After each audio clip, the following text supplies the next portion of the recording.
Hello students, I am R.K. Jha from Mahatma Gandhi शिक्षण संस्थान दरभंगा। आज क्लास 10 के मैथमेटिक्स का chapter T ratio of some particular angle. इस चैप्टर में आज हम टॉपिक लेके आए हैं geometrical expression of T ratio of 45, 0 and 90। इससे पहले के वीडियो में हमने 30 और 60 का ज्योमेट्रिकल एक्सप्रेशन बताए थे। आज इस वीडियो में हम 45, 0 और 90 डिग्री को समझाते हैं कि कैसे टेबल में जो 0, 90 और 45 का भी जो वैल्यू दिया वो कैसे ज्योमेट्रिकली लाया गया। तो चलिए शुरू करते हैं। पहले हम 45 का,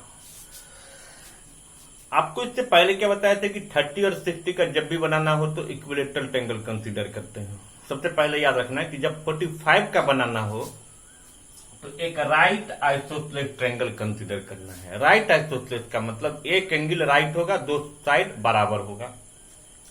तो मान लो ये एबीसी एक राइट एंगल ट्रायंगल है जिसमें ये 90 डिग्री है, ये AB बराबर BC है। तो हम जानते हैं कि किसी भी ट्रायंगल में इक्वल साइड के सामने के एंगल बराबर होते हैं और एंगल के ट्रायंगल्स में एंगल सम प्रॉपर्टी 180 होता है। जब ये अकेले 90 डिग्री है और ये दो साइड बराबर है तो ये दोनों एंगल भी बराबर होंगे, यानी कितना कितना डिग्री हो जाएगा 45, 45। क्लियर? तो आप इसको 45 मान लो, इसको 45 दे दिए। अब इस राइट ट्रायंगल में ये AB हमने और BC को हमने A यूनिट मान लिया है। तो इनडायरेक्टली ये कह सकते हैं कि इस राइट ट्रायंगल में दो साइड हमको पता है और ये AC नहीं मालूम है। तो AC को हम पाइथागोरस थ्योरम से निकाल सकते हैं। जब हम इसको पाइथागोरस थ्योरम से निकालते हैं तो कितना आएगा, AB का स्क्वायर प्लस BC का स्क्वायर, A का स्क्वायर प्लस A का square under root 2A square. 2 एक परफेक्ट स्क्वायर नहीं है, A स्क्वायर है तो A बाहर आ गया, कितना आ गया रूट 2A। तो ये कितना मिल गया रूट 2A यूनिट। क्लियर? और जितना मैंने अभी समझाया इसी बात को यहाँ लिखा हुआ देखो। ये ABC एक ट्रायंगल है जिसमें एंगल B 90 है, AB बराबर BC A यूनिट है, angle opposite to equal side से ट्रायंगल इक्वल होता है, इसीलिए AC 45, 45 होगा। पाइथागोरस थ्योरम से AC निकाल लियो। क्लियर? अब हम जानते हैं कि किसी भी राइट ट्रायंगल में एक्यूट, जिस एक्यूट को लेते हैं उसके सामने वाला परपेंडिकुलर होता है। मान लो अगर आप इस 45 को लोगे तो इस 45 के लिए ये परपेंडिकुलर, ये बेस और ये हाइपोटेन्यूज होगा, और इस 45 के लिए ये परपेंडिकुलर, ये बेस और वो हाइपोटेन्यूज होगा। ठीक है? तो हम मान लेते हैं, चलिए हम इस 45 के रिस्पेक्ट में बना रहे हैं। तो इस 45 के रिस्पेक्ट में ये परपेंडिकुलर, ये बेस और ये हाइपोटेन्यूज हो गया। क्लियर? अब हमने साइन 45 P/H, तो क्या होगा A by root 2A, solve करके कितना आ गया 1/√2। cos 45 A by root 2A कितना आ गया 1/√2। tan 45 P/B A/A कैंसिल होके 1 आ गया। cosec 45 लेंगे तो रूट 2 A/A A कैंसिल होके रूट 2 आ गया। और अगर हम sec 45 लेंगे तो फिर H/B यानी रूट 2 A/A यानी कितना फिर रूट 2A आएगा। अब अगर हम फिर cos 45 लेंगे तो B/P यानी A/A कैंसिल होके 1 आएगा। तो इस तरह से हम जानते हैं कि sin 45 का वैल्यू 1/√2, cos 45 का वैल्यू 1/√2, tan 45 का वैल्यू 1, cosec 45 का √2, sec 45 √2, cos 45 1 होता है। क्लियर? तो इस तरह से 45 डिग्री का हम ज्योमेट्रिकल एक्सप्रेशन निकाल सकते हैं। अब देखते हैं 0 का। ठीक है? तो देखिए कैसे बनाएंगे। चलिए अब हम 0 डिग्री को समझते हैं। तो 0 डिग्री के लिए तो करना क्या है, जैसे जब हायर क्लास में जाइएगा 11th में तो चैप्टर आपको मिलेगा लिमिट। तो लिमिट में हम पढ़ते हैं कि ट्रायंगल्स में किसी भी साइड को कोइंसाइड करते हैं। और अगर मान लीजिए ये मार्कर और ये मार्कर है, एक्चुअली मैंने इसका ढक्कन हटा दिया अभी। तो देखिए ये मार्कर, इस मार्कर को नापोगे ना तो फैक्ट क्या कहा जाएगा कि ये ब्लू वाला जो है वो बड़ा है और ये थोड़ा छोटा है। लेकिन लिमिट में अगर इतना का डिफरेंस आता है, वेरी क्लोज अगर डिफरेंस आता है तो उसको हम प्रायः इक्वल मानते हैं। ठीक है? क्लियर? एक ही और है कि अभी हमने जब 0 का निकालना हो तो फिर भी आपको एक राइट ट्रायंगल ही बनाना है। मान लो कि ABC एक राइट एंगल ट्रायंगल है और आप ये भी जानते हो कि कभी भी राइट एंगल ट्रायंगल, इवन किसी भी ट्रायंगल में कोई एंगल 0 डिग्री नहीं होता है। और हमको क्या करा है 0 डिग्री का निकालने के लिए, तो ये सबसे बड़ी बात है कि 0 डिग्री आएगा कैसे। तो आप क्या करो, ये जो AC है, इस AC को दिखाने के लिए अगर मान लीजिए ये हम AC रखे हैं, सपोज करो ये AC है, ऐसे करके रखे हैं, और इसको अगर मैं झुका दिया, ऐसे आ गया, अगर हम ऐसे झुकाते हैं तो ये A कहां आ रहा है, B पर आ रहा है ना।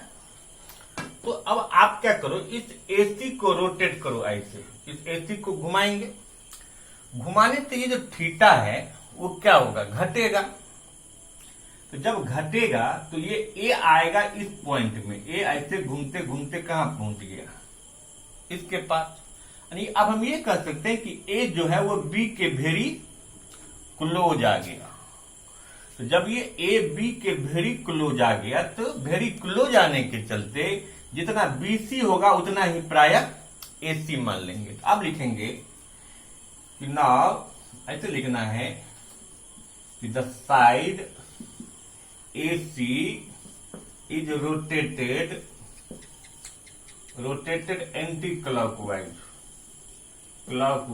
such that the point A comes very close to B. So AC और BC दोनों क्या हो जाएगा, बराबर हो गया, वेरी क्लोज आने के चलते मान लिए हम इसको। लेकिन जब ये AC और BC बराबर हो गया तो ये A कहां आ गया, B पर आ गया। तो जब ये AB पर आ गया तो ये जो साइड था AB वो कंप्रेस हो गया ना, ये AB का लेंथ कितना हो गया, 0। AB कितना हो गया, 0, एक छोटा पॉइंट बन गया ना। अब ये तो रहा ही नहीं AB दब गया, and AB is equal to 0 unit. कितना हो गया, 0 यूनिट से। अब आप इसको 0 मान लो, ये 0 है, ठीक है। और ये थीटा कितना हो गया बताओ, 0 डिग्री हो गया। अब इस थीटा के रिस्पेक्ट में आप चलो कि sine 0 degree P by H, तो इस 0 के रिस्पेक्ट में AB by AC, AB by AC, AB कितना है 0, यानी 0 बाई AC और 0 बाई कुछ भी कितना। इसीलिए हम करते हैं कि साइन 0 का वैल्यू 0 होता है, क्लियर। अब कॉस 0 तो B बाई एच, तो इसमें 0 के रिस्पेक्ट में क्या है BC और ये AC, तो BC बाई AC। लेकिन अब आप यहां देखो क्या है, AC और BC इक्वल है, तो ये कैंसिल हो गया, बराबर। यहां लिख देंगे सिंस BC क्या है, AC के बराबर है, क्लियर। इसीलिए हम कहते हैं कि cos 0 का वैल्यू 1 होता है, क्लियर।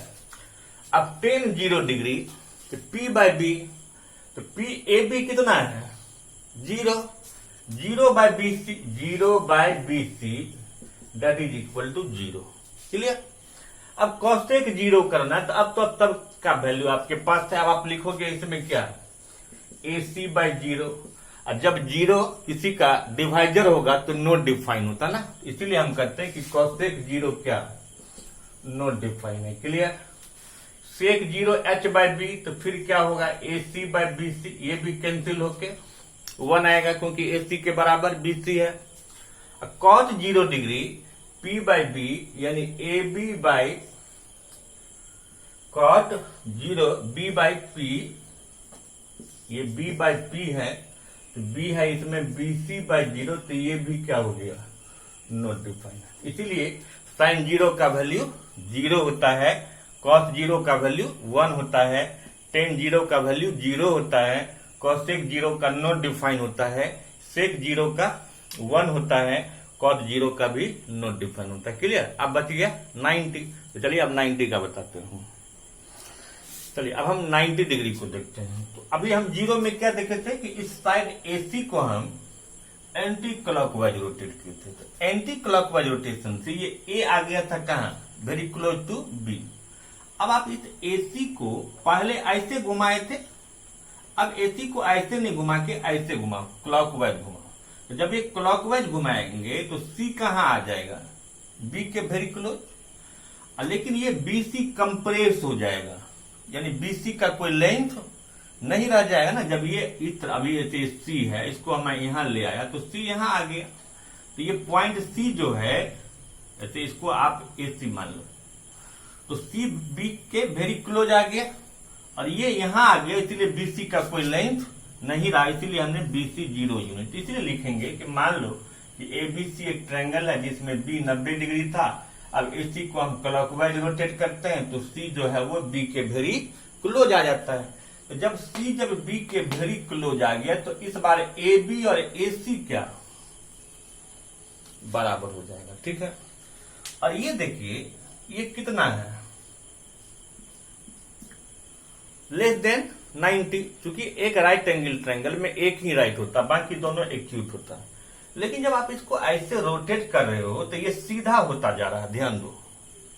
तो ये जब C यहां आ जाएगा, अभी AC टेढ़ा है ना, और जब B के वेरी क्लोज आया तो ये पॉइंट इस तरह से सीधा वर्टिकल पोजीशन में आ जाएगा, तो ये कितना डिग्री बन जाएगा, तो ये 90 डिग्री बन जाएगा, ठीक है। लेकिन अब फिर कोई क्वेश्चन आपसे करेगा कि राइट एंगल ट्रायंगल में दो राइट एंगल तो नहीं होता, लेकिन फिर भी हम लिमिट में इसको 90 कर रहे हैं कि 90 हो सकता है लिमिट में जब लेके जाएंगे, तो क्लियर। तो अब हम इसको 90 डिग्री पर जब लेके आते हैं तो इस 90 के रिस्पेक्ट में ये परपेंडिकुलर, ये बेस और ये हाइपोटेन्यूज हो जाएगा। तो परपेंडिकुलर क्या है, with respect to 90 degree perpendicular है AB, बेस है BC जो कि 0 है, और हाइपोटेन्यूज जो है वो AC है, बट AC और AB क्या बराबर है। तो अब यहां हम लोग चलते हैं, साइन 90 बराबर क्या P/S, तो P AB और by AC, AB by AC करेंगे तो ये कैंसिल हो जाएगा ना, क्योंकि AC और AB क्या इक्वल है। इसीलिए आप यहां लिख सकते हो कि AB के बराबर क्या है AC है, इसीलिए साइन 90 का वैल्यू हम 1 लेते हैं, क्लियर। अब कॉस 90 B/H, तो B कितना है 0, तो 0/AC और 0/AC है तो ये कितना, इसीलिए cos 90 का वैल्यू 0 होता है, ठीक है। आपके मन में आता जरूर होगा भाई कि ये 0 क्यों हो जाता है, नॉट डिफाइन क्यों हो जाता है। तो अब तो क्लियर हो गया कि नॉट डिफाइन कैसे हो गया और 0 कैसे हो गया, तो उसमें लिमिट का गेम है, क्लियर। उसकी लिमिट के बारे में ज्यादा आप हायर क्लास में जब जाओगे तो मैंने वर्ड थोड़ा सा बताया आपको। अब 1090 है P/B, तो P कितना है AB, अब ये क्या है 0, तो अब आप इसको AB/0 करोगे तो क्या हो जाएगा नो डिफाइन, इसीलिए 1090 का वैल्यू क्या नो डिफाइन होता है, ठीक है। अब इसी को हम cosec 90 करेंगे तो सेम चीज आएगा, AC/AB, ये भी कैंसिल होके कितना 1 आएगा, sec 90 होगा 0/AB, तो क्या हो जाएगा 0। अब cot 90 है B/P है, तो ये क्या हो जाएगा 0/AB, तो ये भी कितना 0। इसीलिए हम करते हैं कि sin 90 का वैल्यू 1, cos 90 का वैल्यू 0, tan 90 का वैल्यू नॉट डिफाइंड, cosec 90 का वैल्यू 1, sec 90 का वैल्यू 0, cot 90 का वैल्यू 0 होता है, क्लियर। तो अगर हम ऐसे भी आप देख सकते हो 1 का रेसिप्रोकल 1, 0 का अगर हम इसको लिखते हैं sec 90 में लिख रहे थे तो ये AC/O होता, तो ये नॉट डिफाइन बन जाता, ठीक है। तो अब तो sin 90 1, cos 90 0, tan 90 not define, cosec 90 क्या हो गया 1, sec 90 नॉट डिफाइन और cot 90 क्या 0। तो इस तरह से आप इसको याद कर सकते हो, और इसमें ये आपको समझ में आ गया होगा कि क्या गेम होता है 0 और नॉट डिफाइन का इस वीडियो के माध्यम से। और ये बहुत ही इंपॉर्टेंट है, हो सकता है कि आपको दे देगा कि एग्जाम में कि sin 30 को ज्योमेट्रिकली एक्सप्रेस करो, cos 45 को ज्योमेट्रिकली एक्सप्रेस करो, sin 0 को एक्सप्रेस करो। तो हमेशा याद रखिएगा कि 0 में हाइपोटेन्यूज को एंटी क्लॉकवाइज रोटेट करना है। 90 में तो जब 0 में आप हाइपोटेन्यूज को एंटी क्लॉकवाइज रोटेट करोगे तो परपेंडिकुलर 0 हो जाएगा, क्लियर। और जब आप 90 में जाओगे तो एसी हाइपोटेन्यूज को क्लॉकवाइज रोटेट करेंगे तो उसमें बी का वैल्यू 0 हो जाएगा, ठीक है। इस तरह से हम इसको निकाल सकते हैं। Thank you.